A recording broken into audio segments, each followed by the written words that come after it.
Hello साथीहरु, अब हामी HTML को चौथो भिडियो सुरु गर्नेछौं र चौथो भिडियोमा हामी हेर्नेछौं how to create plain text web page in HTML।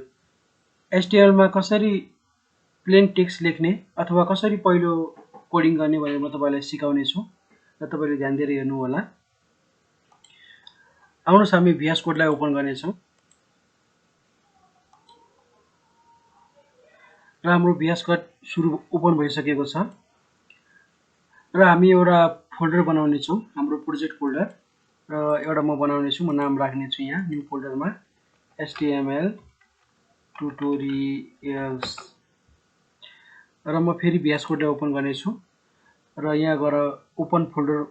देख्नुहुन्छ तपाईले, त्यहाँ क्लिक गर्नु होला अथवा फाइलमा गएर ओपन फोल्डरमा क्लिक गर्नु होला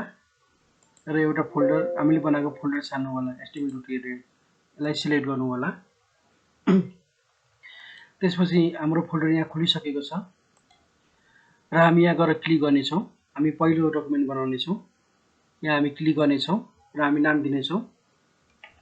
फर्स्ट HTML र यो फाइल सेभ गर्दाखेरि तपाईले .html अथवा .htm गर्नुपर्ने हुन्छ। म अहिले .html गर्ने छु, यो चाहिँ एक्सटेन्सन हो HTML को र म इन्टर हाल्ने छु। मेरो यहाँ फाइल बनिसकेको छ र अघि हामीले पढेको फर्मेट यस्तो थियो।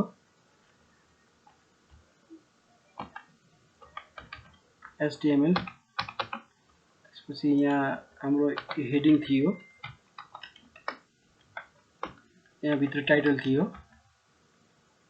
यहाँ बडी थियो। टाइटलमा हामीले दिस इज टाइटल र बडीमा हामीले लेख्ने छौं दिस इज बडी।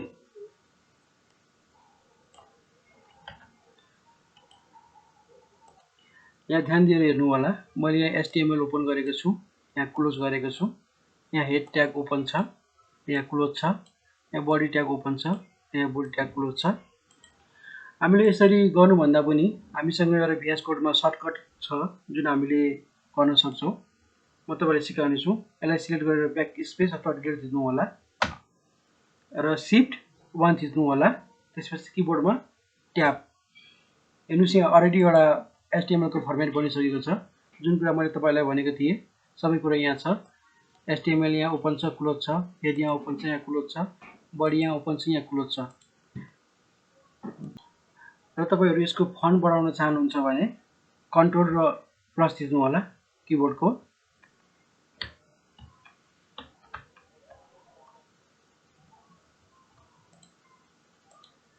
यो फन्ट बढाउनको लागि तपाईहरुले यो पुरै सिलेक्ट गरेर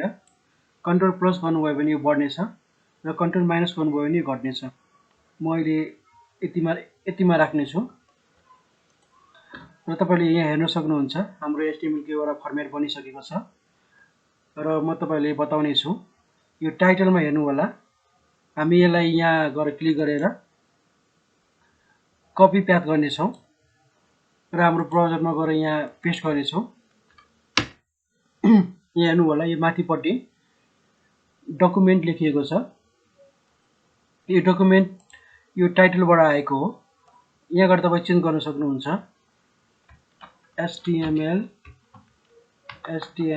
ट्युटोरियल्स र यसलाई कन्ट्रोल S सेभ गरेर ब्राउजरमा गएर रिफ्रेश गर्नु होला र हेर्नु होला माथि यो चेन्ज भइसकेको छ HTML ट्युटोरियल। हामी टाइटलमा वेबसाइटको टाइटलहरु दिने गर्दछौं। जस्तै हामी यहाँ लेख्न सक्छौं दिस इज HTML र यसलाई कन्ट्रोल S सेभ गर्ने छौं र ब्राउजरमा गएर हामी रिफ्रेश गर्ने छौं। माथि गएर सेभ भइसकेको छ। र अब हामी बडी ट्यागमा जाने छौं र हामी यहाँ केही टेक्स्ट लेख्ने छौं र टेक्स्ट लेख्नको लागि तपाईहरुसँग एउटा सर्टकट छ। तपाईहरु लोअर M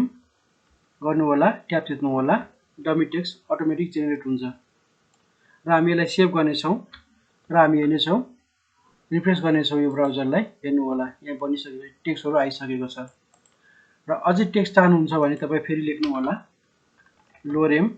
मलाई 100 वटा अक्षरको चाहियो भने म 100 गर्ने छु, ट्याब थिच्ने छु, 100 वटा बनेर आएको छ र म यसलाई सेभ गरेर रिफ्रेश गर्ने छु हेर्नुस् यहाँ बनेर आइसकेको टेक्स्टहरु तपाईहरु देख्न सक्नुहुन्छ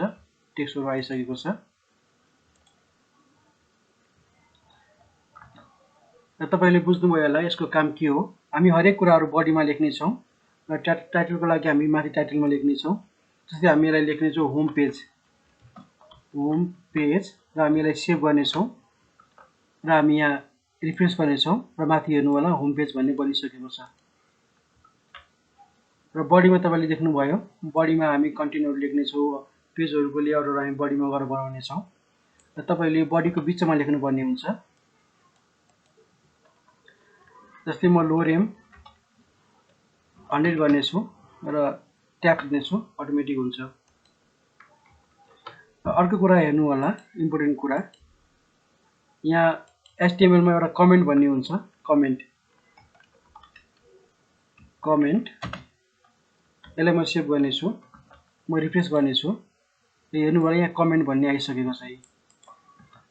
यो कमेन्टको काम के हो भन्दाखेरि र कमेन्ट किन लेखिन्छ भन्दाखेरि उदाहरणको लागि हेर्नुस् मैले यहाँ लेखे दिस इज न्यू प्याराग्राफ अब मलाई यो लेखे मैले अब यसलाई म कन्ट्रोल र स्ल्याश थिचे भने यस्तो आउँछ हेर्नु होला अथवा किबोर्डमा गएर लेस देन त्यसपछि एक्सक्लेमेसन डबल हाइफन र म यहाँ लेख्ने छु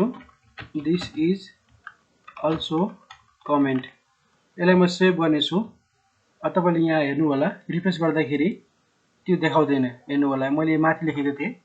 this is new paragraph this is comment हेर्नु होला यो वेब पेजमा देखाउँदैन र अब हामीले यसलाई भ्यू राइट क्लिक गरेर भ्यू पेज सोर्स गर्यो भने यहाँ देखाउँछ हेर्नु होला कमेन्ट तर हाम्रो साइटमा देखाउँदैन किनकि कमेन्ट किन गरिन्छ भन्दाखेरि कुनै पनि कुरा स्टार्ट गर्दाखेरि त्यसको बारेमा अलिकति इन्फर्मेसन हामीले दियौ भने वेबसाइट प्रयोग गर्ने मान्छेले बुझ्दैछन् अथवा यो वेबसाइटलाई फेरि रिडिजाइन गर्दाखेरि अथवा नयाँ डिजाइनर आएर यसको कुराहरु चेन्ज गर्दाखेरि उले बुझ्नेछ कि यो भनेको प्याराग्राफ हो यो भनेको यस्तो हो भनेर उले बुझ्नेछ त्यसैले कमेन्ट धेरै इम्पोर्टेन्ट छ र हरेक कुरा गर्दाखेरि तपाईले कमेन्ट लेख्नु पर्ने हुन्छ र उदाहरणको लागि म अर्को पनि प्याराग्राफ लेख्ने छु यहाँ लोअर एम 80 गर्ने छु र म यसको माथि यहाँ लेख्ने छु दिस इज सेकेन्ड कमेन्ट अनि त्यसपछि यसलाई म कन्ट्रोल र स्ल्याश गर्ने छु र कमेन्ट भयो हेर्नु होला यसले बुझाउँछ दिस इज सेकेन्ड कमेन्ट अथवा यो प्याराग्राफ स्टार्ट्स हियर पढ्ने मान्छेले बुझ्ने छ कि यो प्याराग्राफ यहाँबाट सुरु भएको छ भनेर त्यसैले तपाईले ध्यान दिएर बुझ्नु होला कमेन्ट धेरै इम्पोर्टेन्ट छ कुनै पनि कुरा गर्दाखेरि अलिकति जानकारी दिनको लागि हामी कमेन्ट लेख्छौं अथवा कुनै कुरा त्यहाँ डिस्क्रिप्सनको लागि हामी कमेन्ट लेख्छौं र तपाईले आज भिडियोमा सिक्नु भयो यो टाइटलको काम के हो र यो बडीको काम के हो र हामी कसरी एउटा नर्मल टेक्स्टलाई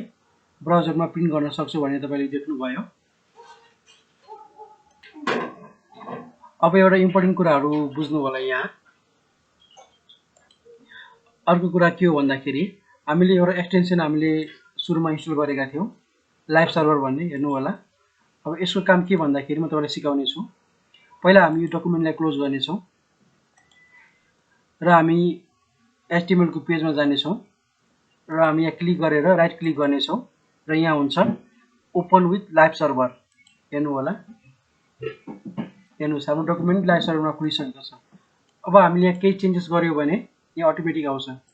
जस्तै उदाहरणको लागि म यहाँ लेख्ने छु A B B B B B C C C C C अब यसलाई कन्ट्रोल एस गर्ने छु र म ब्राउजरमा जाने छु हेर्नु होला अटोमेटिक चेन्ज गरेर आइसकेको छ मैले यहाँ गएर रिफ्रेश गर्नुपर्ने आवश्यक छैन त्यस्तै मैले यहाँ फेरि लेखे D D D E E F F F control S गर्ने छु र ब्राउजरमा गएर हेर्ने छु अटोमेटिक आएर बनिसक्यो हेर्नु होला त्यसैले लाइभ सर्भर हामीले प्रयोग गर्नुपर्ने आवश्यक हुन्छ र यसलाई स्टप गर्नको लागि हामीले यहाँ गएर क्लिक गर्यो भने स्टप हुन्छ र हामी यसलाई फेरि क्लोज गरिदिने छौं र फेरि हामीले सुरु गर्नु पर्यो भने हामी यहाँ जाने छौं राइट क्लिक गर्ने छौं अथवा यहाँ तल पनि हुन्छ गो लाइभ यदि यो छैन भने राइट क्लिक गरेर ओपन विथ लाइभ सर्भरमा क्लिक गर्नेछौँ र यो अटोमेटिक खुल्नेछ र हामीले यहाँ केही चेन्जेस गर्यो भने कन्ट्रोल एस गरेर सेभ गर्नुपर्छ र यहाँ अटोमेटिक लोडिङ भएर आउँछ। हेर्नु होला। धन्यवाद। अब बाँकी कुरा हामी अर्को भिडियोमा हेर्नेछौँ। हामी ट्यागहरू के अर्को भिडियोमा सिक्नेछौँ।